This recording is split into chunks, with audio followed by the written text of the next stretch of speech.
हालब्यागमा है एकदम स्लो गर्ने अलिकति तिम्रो साइड च्यापै जानुपर्छ हेर त अपोजिट साइड भएन क्या यो उतापट्टि तिम्रो साइड कुन हो राइट साइड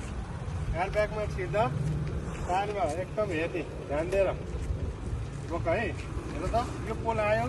यो सेन्ट्रल पोल र तिम्रो स्टियरिङ बराबर भएपछि फुल लक गर्ने ल बिस्तारै जति सक्दो स्लो गर्ने है अब तिमीले यति काटिसकेपछि के हुन्छ भने यहाँनिर छुन लाग्यो भने तिमीले उतापट्टि खोल्न सक्यौ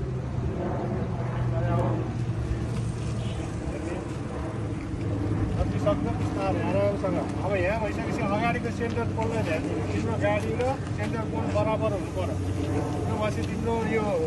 जति डिस्टेन्स छ नि ह्यान्डब्यागमा आउँदाखेरि लाइनको डिस्टेन्स हुन्छ है ठिक छ ओके ब्याक गियर हालिसक्यो अब हामीले जहिले पनि यो गाडीको बडीको पार्टले लास्टको टर्निङलाई ध्यान दिनु पर्यो ल बिस्तारै हेर त ग्याप कति छ अहिले टायर र पहिलो लाइनको डिस्टेन्स कति छ थोरै छ ठिक छ है हामीलाई चाहिने भनेको एक हात जति हो त्यो एक हातको रेसियोमा छ लाउनु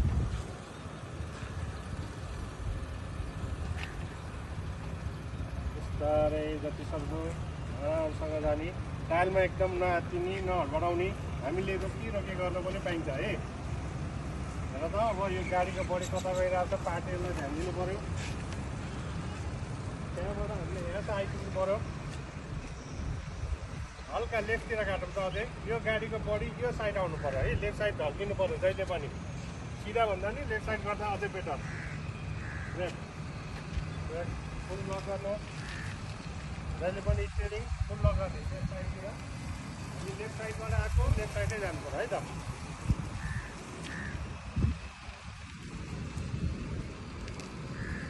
यता कतै ध्यान दिने यता कोटिसक्यो हो नि अब राइट साइड हेर्ने राइट साइड हेर्ने यो राइट साइड हेर्नु त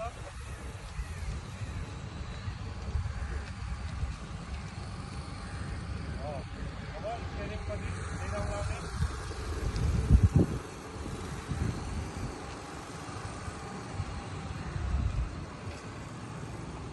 लास्टको बोल्ट आएपछि ह्यान्डब्याग कम्प्लिट भयो अब चाहिँ स्टार्ट गर्दा नगरिकन अगाडि जानु पर्यो है टायरमा